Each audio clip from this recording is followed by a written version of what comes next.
Sometimes when you search on Google or other search engine, you may see result from a different country or region. This happens because search engine use your location, language and browsing settings to show relevant result.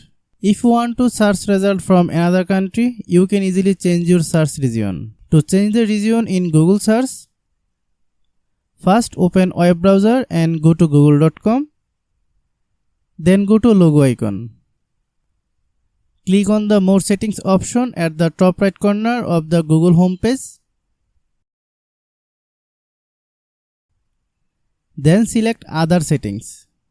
Scroll down and find the Region and Settings option. Click Language and Region. Then click Current Region. Choose the country or region where you want to see the search result and click Confirm. Hope you understand. I have a request, if you are new to channel, please subscribe and stay with us.